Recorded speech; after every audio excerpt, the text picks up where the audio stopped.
धीमे धीमे ठाकुर जी चलना सीख रहे हैं और चलते चलते अब ठाकुर जी नेक नेक नृत्य करना भी सीख गए। यदि एक बात कह दी जाए तो कोई अतिशयोक्ति नहीं है। अच्छा एक बात सुनिए, आज की कथा सुनने वाली नहीं है। 5वें दिन की जो कथा है ना, बाल लीला, ये सुनने वाली कथा नहीं है। तो अनुभव करो कैसे लग रहे हैं, अपने मन में अपने आप झांकी बनाओ, कैसे हाथ हैं, कैसे मुखमंडल है, कैसे नेत्र हैं, तभी सुख है आज की कथा का। आज ज्ञान वैराग्य सब बाहर खड़े हैं पंडाल के, आज कोई ज्ञान वैराग्य की अधिक चर्चा नहीं है, आज तो केवल भाव की चर्चा है। आहा, बाल स्वरूप है ठाकुर जी का। यशोदा मैया सुबह सुबह लाला को नवावे नाए तो गरम गरम जलते लाला के गाल पहुंच दे, माथो पहुंच दे, नाक पहुंच दे, मुख पहुंच दे, सर्वांगन अंग नेक नेक पहुंच के और फिर ठाकुर जी को सुंदर पीतांबरी पहनावे। अच्छा, बाल स्वरूप में ठाकुर जी पूरी धोती नहीं पहनते। ठाकुर जी क्या पहनते हैं? या तो छोटी सी एक लंगोटी पहनते हैं या फिर कभी कभी एक आड़ बंद जैसा होता है। अब वो कैसे बताएं, यहां तो बता नहीं सकते। लाल जी हमारे कभी कभी धारण करते हैं गर्मियों में, केवल एक वस्त्र होता है, उससे केवल हमारे राधारमन जी भी धारण करते हैं। सब दिखे, ठाकुर जी के घुटने, ठाकुर जी की जंघा, ठाकुर जी के पैर सब दिखेंगे, केवल एक वस्त्र मात्र कटी पर धारण करते हैं। वो ठाकुर जी का सबसे प्रिय श्रृंगार है। हमारे द्वारकाधीश को धारण करा के दिखाओ, नहीं करा सकते, राजा बना दिए ना, राजा हैं अब तो ठाट में ही रहेंगे। पर हमारे ब्रज के लाला, यशोदा मैया सुबह सुबह लाला को श्रृंगार करे और श्रृंगार करवे के बाद ठाकुर जी के घुंघराले केश हैं। यशोदा मैया सारे केश ऐसे इकट्ठे करे और इकट्ठे करके ऊपर ही एक जूड़ा सो बना दे, ऐसे ठाकुर जी के एक छोटो सो जूड़ा बन जाए घुंघराले केशन को। वही में नीचे एक मोती की लड़ बांध दे, वापस सुंदर मोर पिछ लगा दे, ठाकुर जी को सुंदर उर्दपुंड लगावे और सुंदर चंदन घिस करके केसर को वहां से ठाकुर जी की पत्रावली को श्रृंगार करे। यशोदा मैया आंखन में काजल लगावे, गले में सुंदर हार पहनावे। अब इसमें एक बात सोचने की है, छोटा बालक कभी ऐसे बैठ के श्रृंगार करवा सकता है अपना? आज आपने एक क्रिया देखी थी सुबह कि लाल जी की आरती के बाद हम ऐसे मोरछल घुमा रहे थे ठाकुर जी के आगे। वो मोरछल घुमाने का क्या भाव है? यशोदा मैया ने बहुत सारे उपाय अपना रखे हैं ठाकुर जी को एकाग्र करने के। मोरछल का भाव यह है कि यशोदा मैया आंगन में श्रृंगार करने से पहले कितनी व्यवस्था करती है। पहले मोर इकट्ठे करके लाएंगी, आंगन में खड़े कर देंगी, सुंदर गैया एक जगह बांध देंगी, बड़े बड़े आंगन है यशोदा मैया के, एक जगह बछड़ा बछियान ने बांध देंगी, कहीं दूध की सामग्री रख देंगी, कहीं मक्खन रख देंगी, कहीं चिपटी ऐसी गोल गेंद जैसी मिश्री रख देंगी और उन सब के बीच में ठाकुर जी को बिठाती हैं यशोदा मैया, ताकि लाला को ध्यान इन पे ही रहे और इतनी देर में या को श्रृंगार कर दूं। जैसे ही यशोदा मैया श्रृंगार करने बैठती हैं, ठाकुर जी थोड़े छटपटाते हैं, सोई मैया कुछ गाने लगती हैं और मैया का स्वर सुनते ही मोर अपने सुंदर पंखों को फैला लेते हैं। जैसे हिलाना शुरू करते हैं, सोई ठाकुर जी के नेत्र खुल जाते हैं और नेत्र खुल करके गौर से मोरों को देखने लगते हैं। इतनी देर में मैया यहाँ पे लड़ बांध दे, या के केस ठीक कर दे, यहाँ पे पत्रावली बना दे। जैसे ठाकुर जी को नेक ध्यान हटे, मोर जैसी पंख बंद कर ले, फिर यशोदा मैया सोचे अब कौन बुलाऊं। इतने मैया ने थोड़ा सा चारों लावे, लाल जी जहां बैठे वहीं पास में रख दे, सो गैया आकर के चारों पान लगे। ठाकुर जी उसको देखने में व्यस्त हो जाते। इतने में मैया गले में सुंदर माला पहना दे, वे हाथ में बाजूबंद पहना दे, हाथन में सुंदर कड़ूला पहना दे, फिर ठाकुर जी को ध्यान हट जाए। इतने में मैया मक्खन ले आवे, लाल जी के आगे धर दे, सो ठाकुर जी मक्खन लेकर के धीम से पान लग जाए। इतने में मैया और दूसरा श्रृंगार कर दे, आंखन में काजल लगा दे, देख लाला चंद्रमा देख, चंद्रमा देख, चंद्रमा। ठाकुर जी ऐसे देखने लगते हैं, इतने में भैया नेक नेक ऐसो काजल लगा दे ठाकुर जी के, खूब सुंदर श्रृंगार। तो ये मोरशल दिखाने का क्या अभिप्राय है? लाला झूला में हमने बैठा दियो, श्रृंगार करके बैठा दियो, कहीं उछल के नीचे नहीं कूद जाए तो मोरछल दिखाते हैं। तो मोर देख करके ठाकुर जी थोड़ी देर और स्थिर होकर बैठ के देखते रहते हैं। अब ये सब भाव द्वारिका में, यहां तो राजा है ना द्वारिका वाले जो पीछे बैठे बेचारे यूं कह रहे होंगे, निकलो बाहर मिलो हमें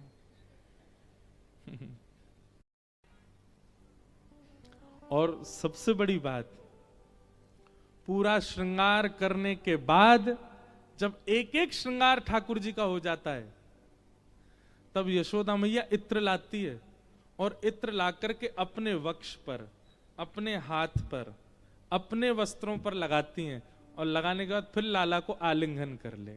और जैसे ही आलिंगन करें, यशोदा मैया की इत्र की सुगंधी ठाकुर जी के अंग में चली जाती है। ठाकुर जी को सीधे इत्र नहीं लगाते,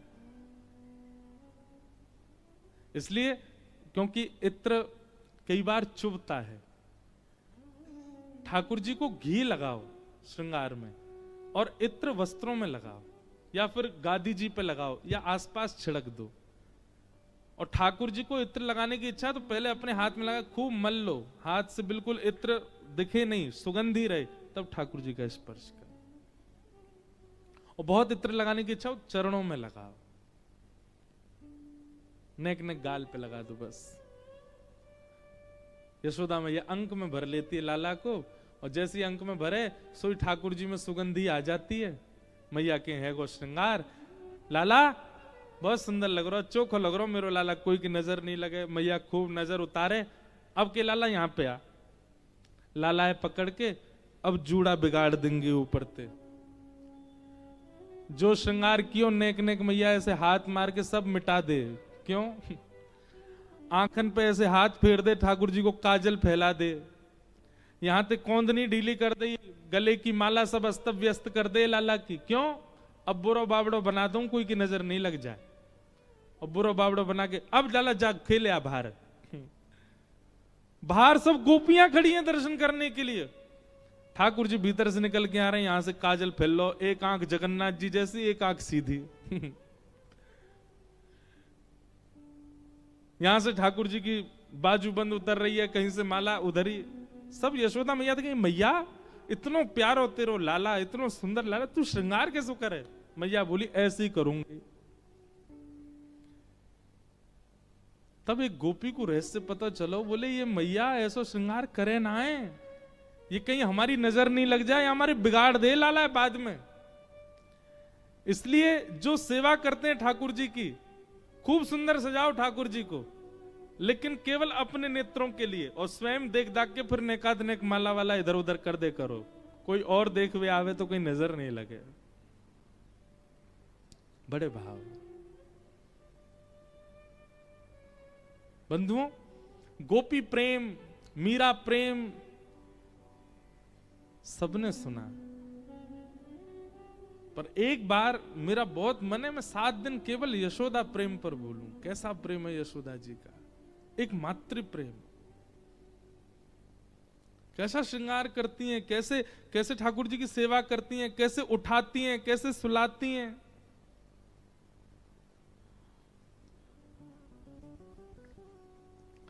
भागवत जी में वर्णन है कि यशोदा मैया के 84 चौक हैं नंद भवन में। कितने? 84 चौक। और एक चौक इतना बड़ा है कि उसमें हजारों गौवंश खड़ा हो जाता है, इतना बड़ा है नंद भवन। 9 लाख गैया हैं नंद भवन में।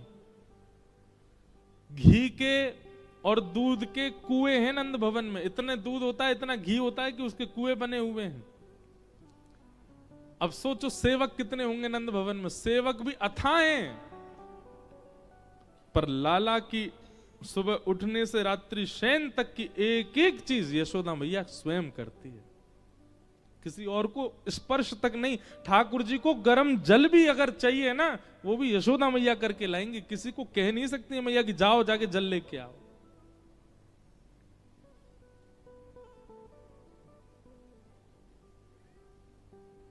छोटे छोटे बच्चों को माताएं संभाल नहीं पाती, तो फिर दूसरे संभालने वाली रहती हैं। क्यों? स्वयं को तो फोन संभालना है ना, वो बच्चे से ज्यादा इंपॉर्टेंट है।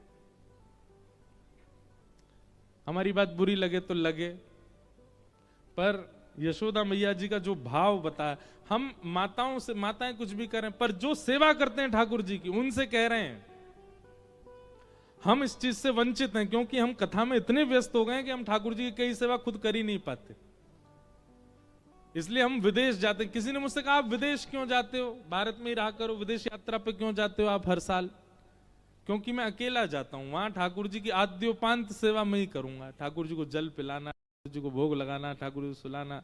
अब यहाँ तो सब भाई लोग, अब ऐसा नहीं है कि मैं खुद ही इतना व्यस्त हो जाता हूं कि नहीं कर पाता। पर यशोदा मैया की सेवा का भाव भागवत जी में वर्णन है। एक एक चीज ठाकुर जी की स्वयं करती हैं यशोदा मैया। इसलिए जो सेवा करते हैं, आप इतने व्यस्त तो नहीं हो, घर पे रह रहे हो या अपने ऑफिस वगैरह भी जा रहे हो, तो एक काल की सेवा करो। देखो एक चीज मैं बताऊं, कई लोगों को ऑफिस का और उनका बहुत व्यस्तता है, पूरे दिन की अष्टयाम सेवा नहीं कर पाते। आप 2 घंटे में पूरी सेवा कर सकते हो। ठाकुर जी की मंगला कर दो, मंगला के बाद श्रृंगार कर दो, श्रृंगार के बाद राजभोग कर दो, तुरंत ही सब एक के बाद एक करते जाओ। राजभोग के बाद उत्थापन कर दो, उत्थापन के बाद संध्या कर दो, संध्या के बाद शयन करा दो, शयन करा के ऑफिस चले जाओ। ठाकुर जी शयन में आप पूरी सेवा करके निकल जाओ। ठाकुर जी की 2, 2.5, 3 घंटे में पूरी सेवा। अब अगले दिन ही उठाना है ठाकुर जी को, रात्रि में आके नहीं छेड़ना। ठाकुर जी शयन में है, ठाकुर जी अपनी लीला में है। ये सेवा का प्रकल्प भी है। मैं एक परिवार में गया था, मुझे याद है, पुष्टि मार्गीय परिवार था। वो पूरा परिवार, बड़ी बड़ी फैक्ट्री उनकी, और अपरस की सेवा उनके घर में। तो मैंने क्या देखा, सुबह 4 बजे सब उठ जाएंगे और उठ करके स्नान करके 4:30 ठाकुर जी की सेवा में सब व्यवस्थित। 4:30 बजे पहले मंगला होगी, 4:30 मंगला करने के बाद 5:30 श्रृंगार होगा, श्रृंगार भोग भी आ जाएगा, श्रृंगार आरती हो जाएगी। 6 बजे ठाकुर जी का राजभोग हो जाता है, जो कि 12 बजे होना चाहिए। 6 बजे राजभोग हो जाता है, करीब 7 बजे ठाकुर जी की संध्या हो जाती है, और 7:30 बजे शयन करा करके सब अपने काम पे निकल जाते हैं। 4 बजे से 7:30 तक पूरे दिन की सेवा कर देते हैं। हाँ, बस उसमें यह है कि श्रम बहुत होता है। 3-4 घंटा में सब मंगला भोग भी, मतलब रसोई चलती रहेगी। मंगला भोग, श्रृंगार भोग, राज भोग, संध्या भोग। अब जिसका जितना मन होता हो, कितना भोग लगाते हो, वो आप पे निर्भर करता है। ठाकुर जी तो 8 बार पाते हैं दिन में। कितनी बार? 8 बार। आपसे जितना बने करो, पर भैया यशोदा जी की तरह करो। जितनी ज्यादा सेवा स्वयं कर सको, करने का प्रयास करो। वो आपके लाला हैं, आपके लिए आपके घर पे बैठे हैं, स्वयं करो। यशोदा मैया ठाकुर जी का श्रृंगार करती है। धीमे धीमे ठाकुर जी ने और बड़े, 1 साल के हो गए, नामकरण नहीं हुआ, तब गर्गाचार्य जी आए, और गर्गाचार्य जी ने आकर के ठाकुर जी का नामकरण किया। बहुनि संति नामानि रूपाणि च सुतस्य ते गुणकर्माणि रूपाणि तान्यहं वेदनु जना। मैया, आपके या लाला के बहुत नाम हैं, अनेक नाम हैं। मैया बोली कोई एक नाम रख दो। बोले इदानिम कृष्णताम गतः। आपका ये लाला कभी श्वेत वर्ण का हुआ, कभी रक्त वर्ण का हुआ, कभी शुक्ल वर्ण का हुआ। अब की बार ये कृष्ण वर्ण का है, इसलिए आपके लाला का मैं नाम करता हूं कृष्ण। ठाकुर जी का नाम क्या रखा गया? कृष्ण। कृष्ण शब्द का उच्चारण लोग शुद्ध नहीं करते।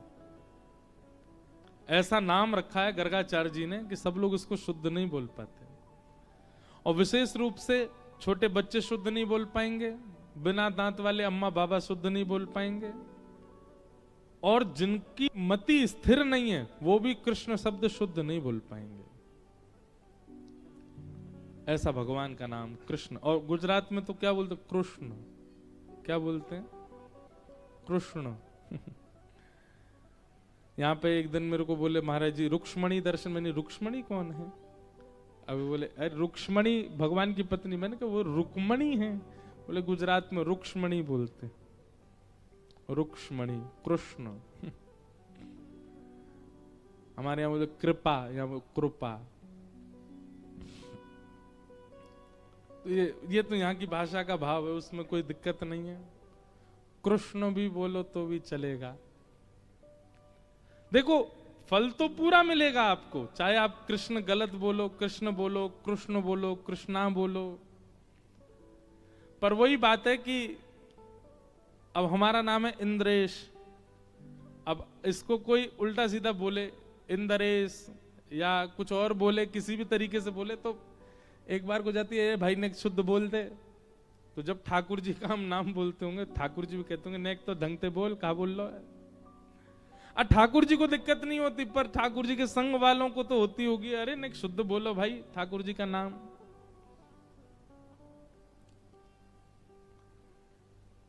एक बार एक ग्वारिया था, खेत में काम करने वाला, बेचारा बड़ा भोला भाला सीधा, हल चलाता था पूरे दिन।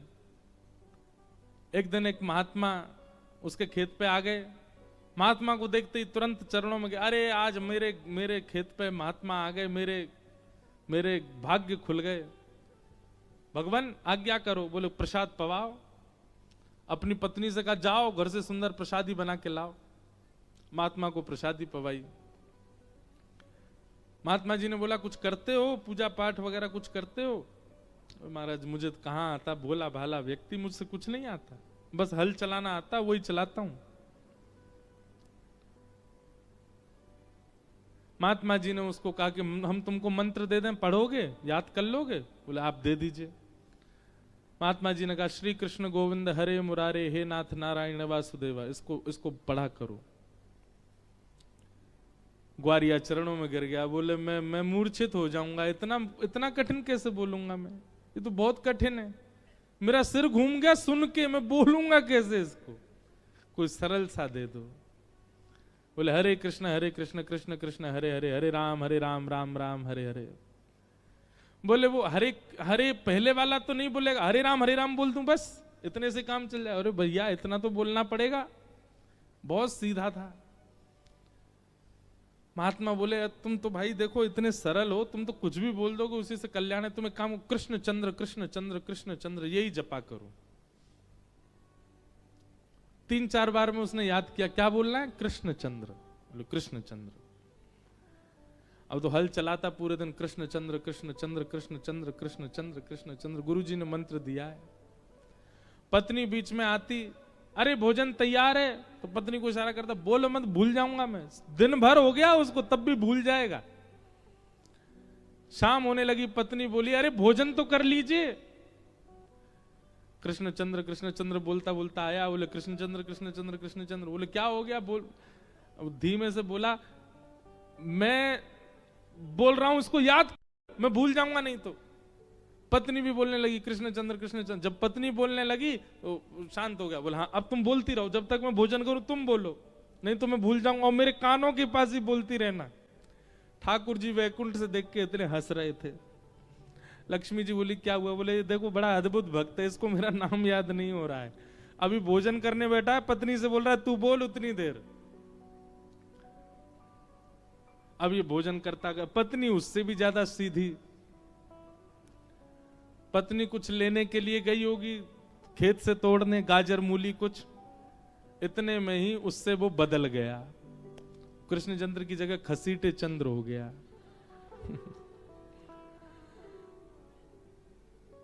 गई तो थी कृष्ण चंद्र बोलती हुई, और वहां वो भोजन कर रहा है, और वो कह रहा है तेज बोल मुझे सुनाई देता रहे।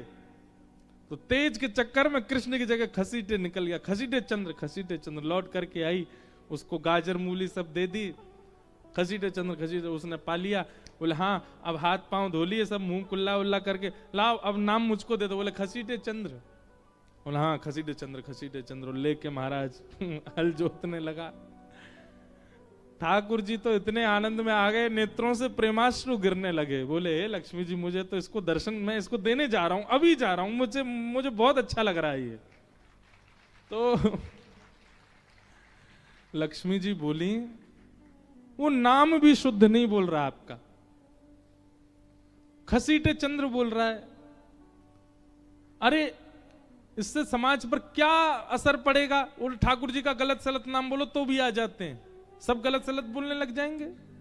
वेदों में जो शुद्ध नाम उच्चारण की बात कही गई वो कहां जाएगी फिर? ठाकुर जी बोले अरे लक्ष्मी जी ये गलत नाम नहीं है, ये भी एक मेरा नाम है खसीटे चंद्र। बोले ये गोपाल सहस्त्र नाम में तो नहीं है आपका नाम खसीटे चंद्र, विष्णु सहस्त्र नाम में तो नहीं है खसीटे, ये कहां से? ठाकुर जी बोले ये नाम मेरा यशोदा जी ने रखा है। बोले क्यों? बोले पूरे दिन मैया इतनी मेहनत करके मेरा श्रृंगार करती, और श्रृंगार करके जैसे ही मुंह को पृथ्वी पर छोड़ती, मैं खिसक खिसक के सबरी मट्टी लगा लेता, तो मैया बोलती अरे खसीटे चंद्र, पूरे दिन खिसट, तो खिसटना समझते हैं, खिसकना। बोले ये भी मेरा एक नाम है। लक्ष्मी जी बोली जय हो आपकी, जाओ कृपा करो। और ठाकुर जी गए और उस पर उसके गृहिणी दोनों पर एक दिन के नाम जब से कल्याण करके आ गए, दर्शन दे आए। तो इसका मतलब आप सब नहीं करना। वो तो उसको, उससे तो बोला ही नहीं जा रहा था, इसलिए उस पर कृपा हो गई। आपसे तो बोलना आता है ना, आप नहीं कर सकते हो ये काम, आपको तो शुद्ध ही उच्चारण करना पड़ेगा।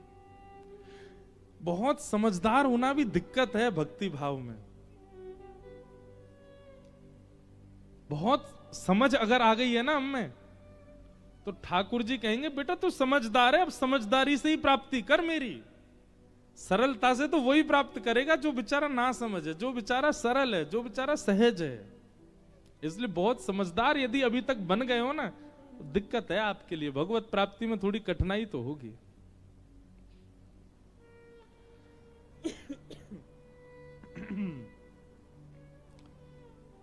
ठाकुर जी का नाम कृष्ण रखा गया। 3.5 वर्ष के हो गए ठाकुर जी, और 3.5 वर्ष के रहते ही महाराज ऐसे ठाकुर जी हो गए हैं, अब तो आदमी को आदमी नहीं समझते हैं, किसी पे भी कूद जाते हैं, कहीं भी कूदने लगते हैं, कुछ भी करने लगते हैं, गौशाला में पहुंच जाते हैं। यहाँ पे द्वारिका में आप देखोगे ना, गायों के इतने बड़े बड़े सींग, ऐसे विशाल सींग होते हैं। ठाकुर जी लटक जाते हैं सींगों पे, और गैया से कहें चल गैया झूला बन जा मेरी, घुमाया मुझे, और आपके सींग पर लटक के पूरे गोकुल में घूम रहे हैं ठाकुर जी। झूला है ठाकुर जी को, कौन? गैया। इतने उद्यमी बालक दुनिया में देखे नहीं होंगे जितने उद्यमी ये द्वारिकाधीश हैं, बहुत उद्यमी हैं। और रोज गैया को झूला बना ले, एक तरफ दाऊ दादा लटक जाए सींग पे, एक तरफ ठाकुर जी लटक जाए, छोटे छोटे से, जैसी गैया खड़ी हो दोनों लटक जाए। अब गैया जैसी दौड़े सो ये झूले वहां पे, उड़े आकाश में। एक दिन गैया बोली रोज झूला बना दें। अच्छा, ठाकुर जी की सेवा में जड़ चेतन जीव सबको सुख मिलता है, भले ही गाय बोल नहीं सकती पर सेवा तो कर रही है ना। बोली इनके संग सब आनंद लेते हैं, आज मैं भी आनंद लूंगी। और ठाकुर जी जैसे ही आए, दाऊ दादा वो वाली गैया बढ़िया, वही पर चलो, बाकी सींग बड़े हैं और लंबी भी है। जैसे ठाकुर जी ने पकड़े, गैया खड़ी भाई। आज गैया ने सोची, बोले आज इनके संग आनंद करूंगी। और गैया दौड़ करके सीधे वहां गई जहां 9 लाख गायों का गोबर का ढेर रखा था, और वहां जाकर के गैया खड़ी है गई। ठाकुर जी बोले दाऊ दादा जी खड़ी काई को है गई है? बोले पतो ना भैया, ऐसा कि गोबर करेगी। गोबर तो ना कियो, गैया ने अपने सींग हिलाने शुरू किए और ऐसे ऐसे करे। अब ऐसे ऐसे जैसे किए सोई ठाकुर जी की पकड़ छूटने लगी। दाऊ दादा अरे मेरे हाथ से सींग छूट रहा है, अरे जी देखियो गैया कहा कर रही है, अरे मैं छूट जाऊंगा, गिर जाऊंगा। दाऊ दादा बोले लाला गिरेगो वो बात अलग है, नीचे देख गोबर है पूरा, और इतना गोबर है गरे गरे तक धस जाएगा। ठाकुर जी कह रहे ए गैया देखते तेरे पाम पूजूं, तूने पल्लंगू चल दे, देख यहाँ गिर जाऊंगा मैं, पूरा गोबर में जाऊंगा। मैया मुझको बहुत डांटे कि बड़ी मुश्किल से मेरो श्रृंगार कियो है। गैया मानने वाली नहीं, आज जोर जोर से सींग हिलाए, इतने में ठाकुर जी को हाथ छूटो और गले गले गोवर में ठाकुर जी धस गए गोवर्धन बन गए। गैया भाज गई। अब ठाकुर जी चिल्ला, मैया देखियो बचाइयो मोए। यशोदा मैया दौड़ी दौड़ी आई, कहां है लाला? ठाकुर जी भीतर थी, कह रहे मैं यहां हूं। बोले कहां है? बोले यहां पे। बोले यहां पे कहां पे? बोले गोबर में। यशोदा मैया ने आकर के देखी, अरे राम राम राम लाला, कितनो नभाव धुभाव जा गोबर में आके खेले, पूर्व जन्म को सूकर दिखे। ठाकुर जी बोले, अम्बे मैया सूकर ही हूं मैं, पूर्व जन्म में ये बरा भगवान हो ना, वो मैं ही है। तो या हमारी मैया मुझ गोबर में बहुत सुख मिले। यशोदा मैया ने ठाकुर जी निकारे और निकार के अब गोबर लग रहा पूरे अंग पे। अब मैया ऐसे लेके चल रही है ठाकुर जी को। ठाकुर जी बोले, मैया जी कहा कर रही है तू? मुझको गोद में क्यों ना? बोले मुंह पे गोबर लग जाएगा, मैं ना लूंगी। अब तो ठाकुर जी रोन लगे, बिलखन लगे, मैया को हाथ पकड़ लिया। बोले नहीं, मैं तो तेरे अंग पे ही लगूंगा। और भैया रो में शांत नहीं हो में, जब मैया ने गरे ते लगा लिए, सोई ठाकुर जी ने गरे ते लग के जोर से ऐसे अपनो सबरो गोबर मैया में लगा दो। मैया अब आनंद आगो, ठंड पड़ रही है, तू अकेले मुँह नभाती, अब दोनों नहामेंगे, अब सुख मिलेगा। यशोदा बोली, लाला तू बहुत उद्यमी है, मैं हूं गोरो, रोहिणी मैया हूं गोरी, गोकुल में सब गोरे, एक तू ही कारो है। लाला तू हमारे घर को है ही ना है, तो हम आधी रोटी पे लेके आए। और ऐसा कह के ठाकुर जी जोर जोर से रोने लगे।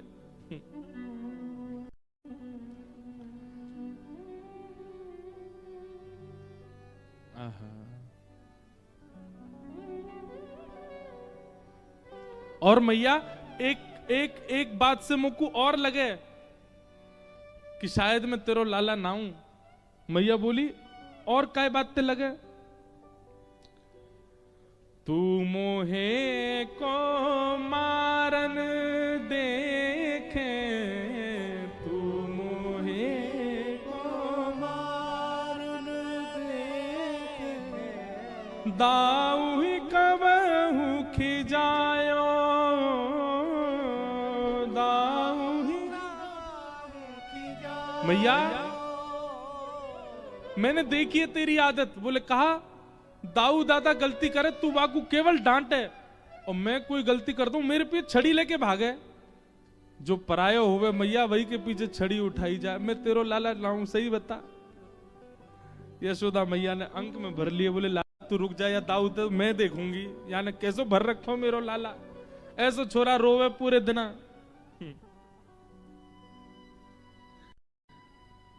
आहा, ठाकुर जी रो रहे हैं। बोले मैया मैं तेरो लाला ना हूं। तो ठाकुर जी को गोद में लेकर के यशोदा मैया गौशाला में गई और 9 लाख गौवंश की सौगंध खा करके मैया कह रही है, सूर श्याम मोहे गोधन की सो, सूर श्याम मोहे गोधन की सो, हो मात तू लाला, हो मात तू। लाला मैं गैयान की सौगंध खा के कह रही हूं, मैं तेरी मैया हूं और तू मेरो लाला। तब जाकर के ठाकुर जी के नेत्रन के आंसू सूखे, तब मैया के अंक में भर गए। बोले मैया मैं तेरो लाला हूं ना? बोले हाँ तू मेरो लाला है लाला। अब मैया तू यही बात ते एक काम कर दे फिर। बोले कहा, दाऊ ते पहले मेरो ब्याह करा दे तू, या दाऊ दादा ते पहले मेरो ब्याह अगर तेने करा दिया तो मैं मान जाऊंगा कि मैं तेरो लाला हूं। यशोदा मैया बोली, कहां मर गई मैं, अब पूरी रात फिर रोवेगो, मेरो ब्याह कराओ।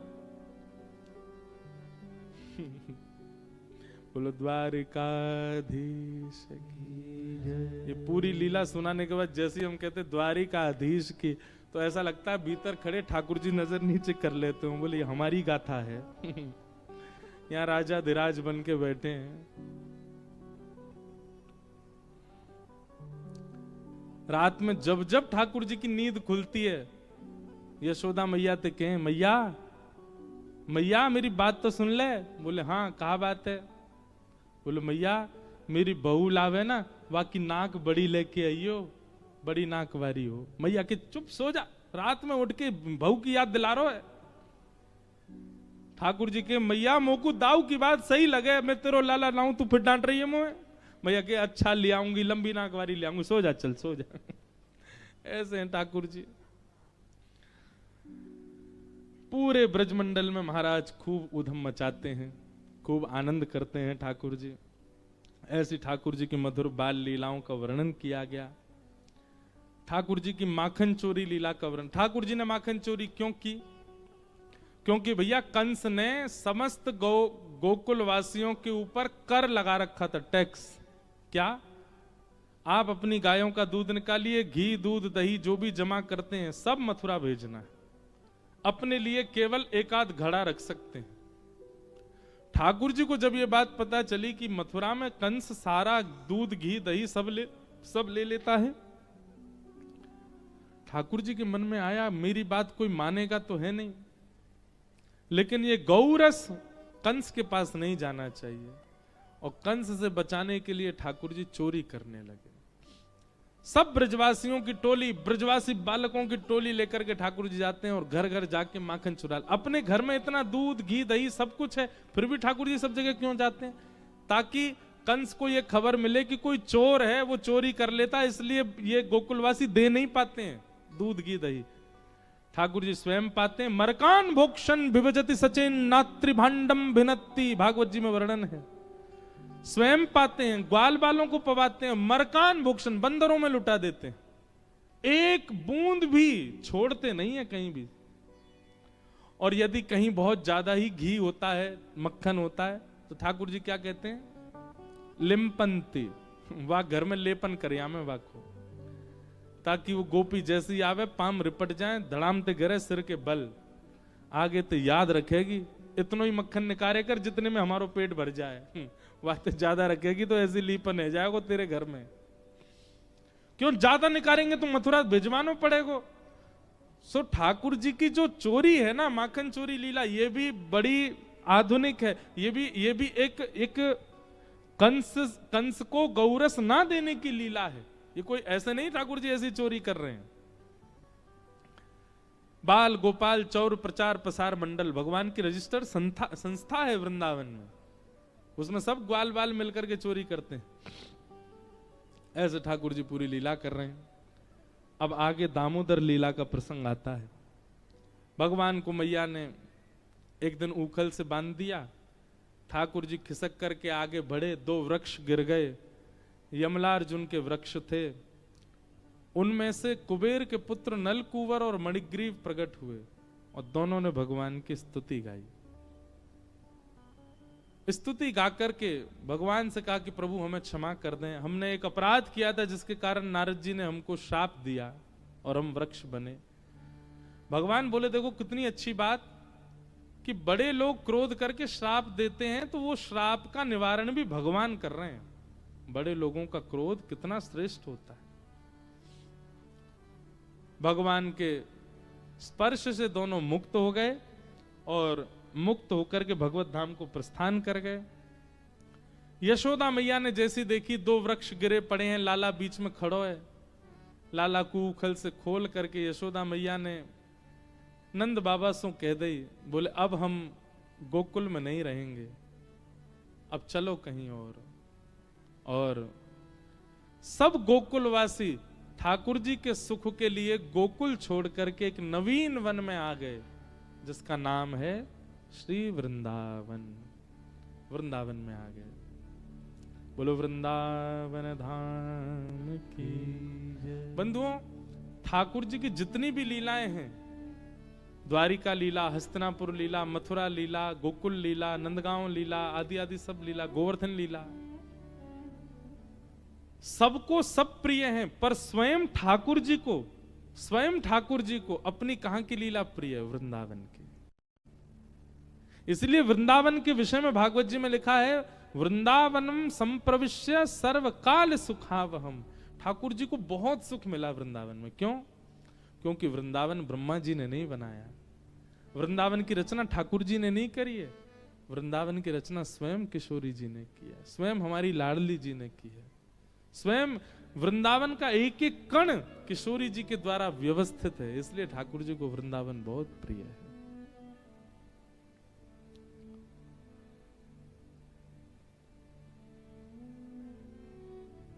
वृंदावन बहुत प्रिय है ठाकुर जी को। वृंदावन के राजा दोनों श्याम राधिका रानी, वृंदावन के राजा दोनों श्याम राधिका रानी। हमारे वृंदावन में एक राजा नहीं है। द्वारिका के राजा तो उग्रसेन थे, पर राजाधिराज सब ठाकुर जी को कहते हैं। पर वृंदावन में एक अकेले ठाकुर जी राजा नहीं है, वृंदावन में दोनों राजा हैं। किशोरी जी भी राजा हैं और ठाकुर जी भी राजा हैं। क्यों?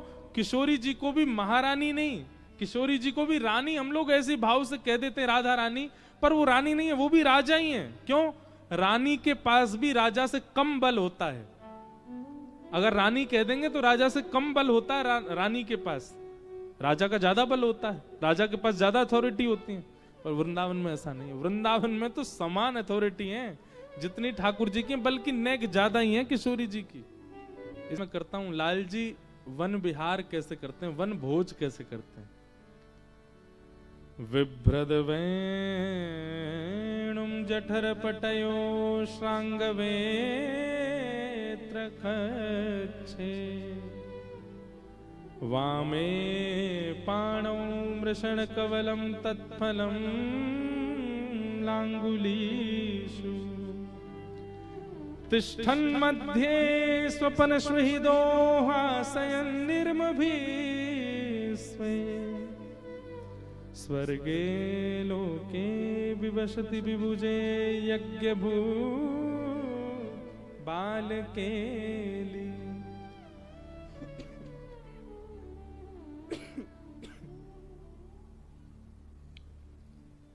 विभ्रद वेणुम जठर पटयो। कभी कभी ठाकुर जी का भोग कैसे लगाया करो, सुनो। रोटी मत बनाओ, रोटला बनाओ। वैसे तो यहां तो रोटी को रोटला ही बोलते हैं गुजरात में। रोटला मतलब मोटे मोटी टिक्कर, और उस टिक्कर पे ही चटनी रख दो एक तरफ सुंदर शुद्ध बना हुआ अचार रखो, घर का बना हुआ, एक तरफ साग रख दो, एक तरफ में दही रख दो, एक तरफ कोई और साग रख दो, कुछ मिष्ठान रख दो, एक ही रोटी पे सब सजा दो। आप कहोगे पिज्जा, पर नहीं, पिज्जा मत बनाना ठाकुर जी के लिए। मैं एक बार कथा में कह रहा था, लोग बाग ठाकुर जी को पिज्जा का भोग लगा देते हैं घर में बना के, यूं कहते घर में ही तो बनाया। ठाकुर जी बेचारे जब मुंह में लेके ऐसे दूर करते होंगे, चीज खिंचती होगी, ठाकुर जी कहते होंगे, ए मधुमंगल कौन सी बलाया काट यार, मधुमंगल लेके आता होगा सीख, लाला अब सूरज की अब खा। ऐसी सामग्री बनाओ जिसमें ठाकुर जी को सुख मिलता हो। ये पिज्जा वीजा ठाकुर जी को बढ़िया नहीं लगते, लोग बर्गर का भोग लगाते हैं। यशोदा मैया इतने छोटे कवल खिलाती है यशोदा जी ठाकुर जी को कि लाला को ज्यादा मुंह ना खोलना पड़े, दर्द है जाएगा लाला के यहाँ। छोटे छोटे कवल। हमारे लाल जी विराट रूप हैं, पर वृंदावन में जन्म लेवे के बाद ठाकुर जी बड़े कोमल हो गए, इसलिए कोमलता का बहुत ध्यान रखा करो ठाकुर जी की सेवा में। बहुत सरल हैं, बहुत कोमल हैं ठाकुर जी। हमारे लाल जी को हम कथा में नहीं बैठाते क्यों नहीं बैठाते? मन में आती होगी मैंने कि हम 3 घंटे के लिए कथा करने जाते हैं तो कमरा में अकेले ठाकुर जी सहज तो भी हो जाते होंगे, हाथ पांव पीछे करके बढ़िया आनंद करते होंगे। कथा में ला के और बैठा दो, ठाकुर जी कहेंगे पूरे दिना तो ऐसी खड़ा रहूं मैं, 3 घंटा भी मुंह कथा में बैठा दे, मुंह यूं ही रहना पड़े, मुंह आराम ना करन दे। अभी बढ़िया कूद रहे होंगे कमरा में, मधुमंगल श्री दामा को घोड़ा बना के डोल रहे होंगे उनके ऊपर।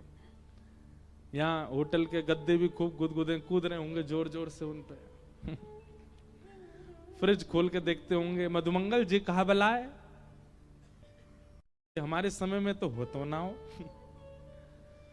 सबरी दही मटकी में धरनी पड़ती, ऊपर से बोरा गीले करके रखने पड़ते, तब जाके ठंडे रहते। तो ये सब भाव आता है, ठाकुर जी की प्राइवेसी रहती है, इसलिए हम कथा में नहीं लाते लाल जी को, बहुत मुश्किल से लाते हैं। हमारे ठाकुर जी कभी कथा नहीं सुनते। हमारे लाल जी कब कथा सुनते? जब हम भक्त चरित्र सुनाते हैं, भक्तमाल। भागवत नहीं सुनाते हम ठाकुर जी को, भक्तमाल में ठाकुर जी सुनते हैं। जयपुर में हुई थी भक्तमाल, वो ठाकुर जी बैठ के सुनते थे पूरी। भक्त चरित्र सुनते हैं, अपना चरित्र क्या सुनेंगे लाल जी? मन में ऐसा भाव आता ठाकुर जी सहज हो गए होंगे, अब तो आ रहे हैं, अभी आने वाले होंगे। आ गए क्या? आ गए, जल्दी लाओ। तो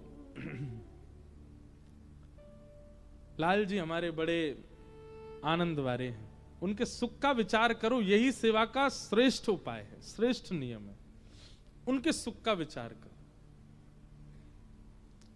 कईयों ने कहा बोले आप सुख का विचार नहीं करते, आप तो ठाकुर जी को डुलाते हो इधर से उधर। हम नहीं डुला रहे हैं, वो हमको डुलाते हैं। हमारे लाल जी जो हैं उनका एक पैर हल्का सा आगे है। तो जब पहली बार लाल जी आए थे तभी एक माता जी आई ब्रज की दर्शन करवे, बोली लाला तेरो, अरे बैठ जाओ, वो ऐसे दर्शन नहीं देंगे, बस ऐसे यहीं आके दर्शन देंगे, सब बैठे रहो। एक माता जी आई ब्रज के दर्शन करवे, बोली लाला तेरे लाला को एक पाम आगे है, जो टिके को नहीं घर में, डोल तो ही रहेगो। बोलो गिरधर लाल प्यारे की जय। अद्भुत ठाठ धारे हैं। हम अब शीघ्र गोवर्धन उत्सव ठाकुर जी को 56 भोग पधरवा दें। गिरवर धारण लीला कल कहेंगे 3 बजे से।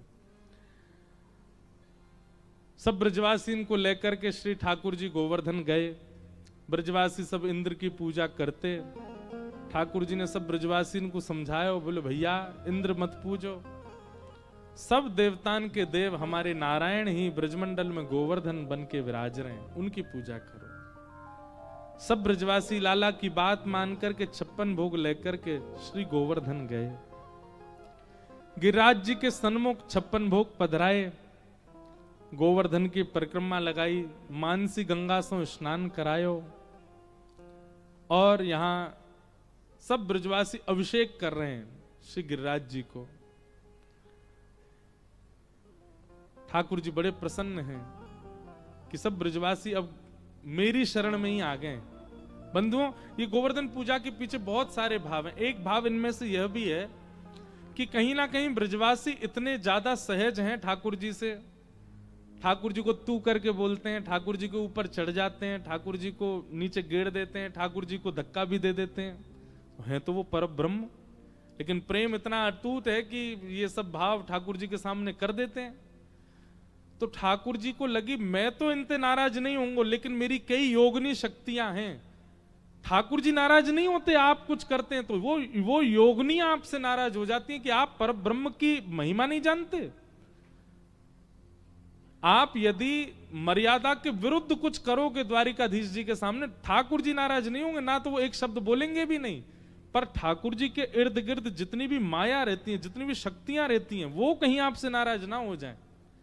तो ठाकुर जी ने मन में विचार किया कि भैया ये सब ब्रजवासी मेरे ऊपर चढ़ जामे, मुँह गोदी में खिलामे, मेरे कान मरोड़ दें, मुँह को छड़ी दिखामे, कहीं इन सब से मेरे इर्द गिर्द रहने वाली जो अनेक प्रकार की शक्तियां हैं वो कहीं नाराज है कि इनके साथ कहीं दुष्परिणाम दुष्प्रभाव ना करें।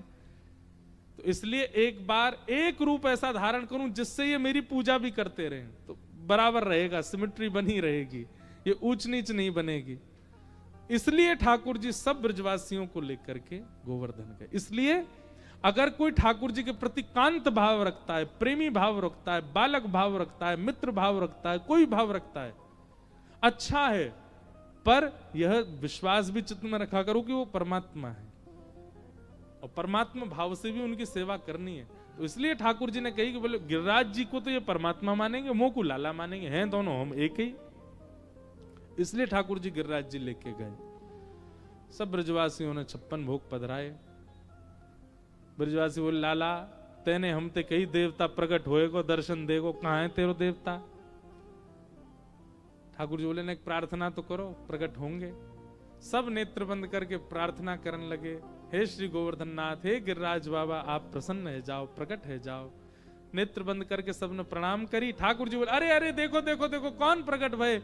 सब ब्रजवासी ने नेत्र खोल करके देखे, 4 भुजा वाले श्री गोवर्धन नाथ गिरिराज पर्वत के ऊपर प्रकट है गए हैं। बोलो गोवर्धन नाथ की जय। सब ब्रजवासी हाथ जोड़ करके दर्शन करने लगे, नेत्रन से दर्शन करके बलैया लेने लगे। वारे लाला ऐसे 56 भोग बने आज ठाकुर जी के। एक रूप से ठाकुर जी नीचे खड़े हैं और एक रूप से ऊपर 4 भुजा वारे बन करके ठाकुर जी सबन को दर्शन दे रहे हैं। सब ब्रजवासी बड़े आनंद में भर गए। बोले लाला वाह, इंद्र की पूजा करते करते बूढ़े है गए, हम कभी नहीं मिलो, लेकिन तेरी कृपा ऐसी भाई, देख आज पहली बार हमें देवता के जय जय के दर्शन है गए। आहा, एक बहुत सुंदर पद है सूरदास जी का, मैं गाऊंगा नहीं, बस भाव बता देता हूं कि जैसे ही ठाकुर जी प्रकट हुए गिरिराज बन के, इतने भोले ब्रजवासी उनको पता ही चला कि ठाकुर जी ही दूसरे रूप में खड़े हैं ऊपर। कुछ ब्रजवासी बोले तो लाला ये गोवर्धन नाथ बिल्कुल तेरे जैसे दिख रहा, देख या कि तेरे जैसे ही हैं, बस लाला तेरों ने ज्यादा श्रृंगार कर दें, 2 भुजा और लगा दें, 4 भुजा तीर कर दें, तो तू ऐसा लगे तू ही गोवर्धन नाथ है का। ठाकुर जी बोले अरे नाय मैं तुम्हारा ला हूं, वो तो जय जय हूं, ऊपर जो खड़े कहां है। लेकिन दूर खड़ी हमारी किशोरी जी ठाकुर जी को देख रही हैं, और ठाकुर जी को देखती हैं, उसके बाद ऊपर खड़े हुए ठाकुर जी को देखती हैं। दोनों ठाकुर जी हैं, एक पूजक, एक देवता बन के खड़े हैं और एक पुजारी बन के खड़े हैं, दोनों ही ठाकुर जी हैं, और किशोरी जी देख रही हैं। यह लीला सब करत कन्हाई, यह लीला सब। श्री जी गा रही हैं, किशोरी जी गा रही हैं।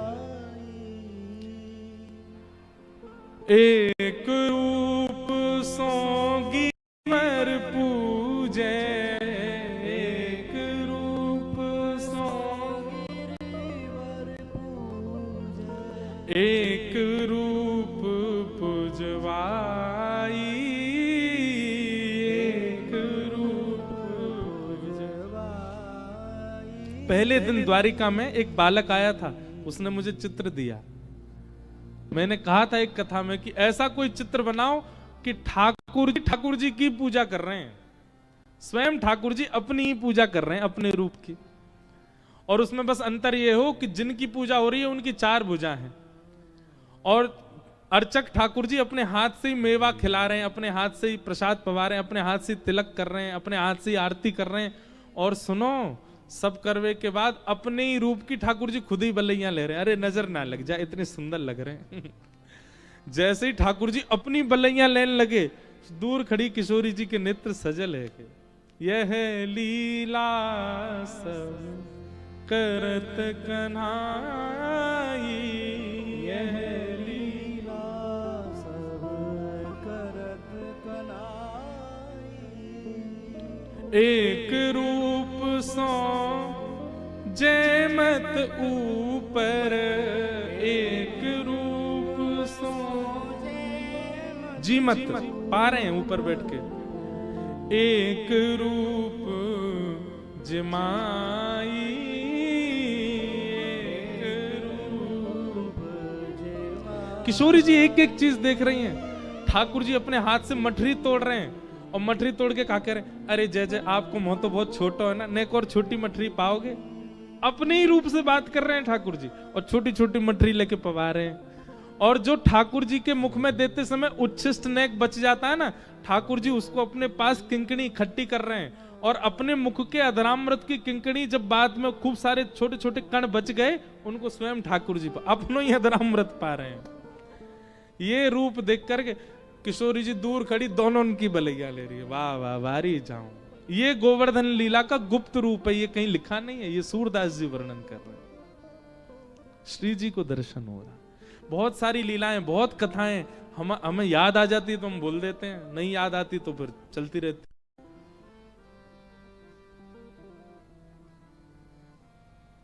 ये अनुभव करना पड़ेगा, ये सुनने वाली बात नहीं है, ये अनुभव की बात है। दोनों खड़े हैं, एक रूप से ठाकुर जी पुजवा रहे हैं, एक रूप से पूज रहे हैं। अपने रूप को तिलक कर रहे हैं, अपने रूप को अक्षत लगा रहे हैं, अपने रूप की बलैयां ले रहे हैं, अपने रूप की आरती कर रहे हैं, अपने रूप को पवा के जो प्रसादी अधरामृत वाकु स्वयं पा रहे हैं। ऐसे श्री हमारे गिरधर लाल आज पधारे हैं। सौभाग्य है दास को कि ये सेवा करवा रहे हैं हमसे। बस एक ही बात मांगते हैं हम सबसे कि दो चीज हमारे जीवन से कभी नहीं जाए, एक तो कथा और दूसरे हमारे लाल जी। बाकी सब चलो जाए पर ये सदा हमारे पास ही रहें, सदा आनंद करते रहें, ऐसी बस भाव है। आज बहुत सुंदर मनोरथ। वैसे लाल जी का आने का क्रम नहीं था, पर हमारे यजमान परिवार का इतना भाव है, ये इतने भावुक हो गए, बोले नहीं लाल जी तो आएंगे, तो श्री लाल जी पधारे हैं।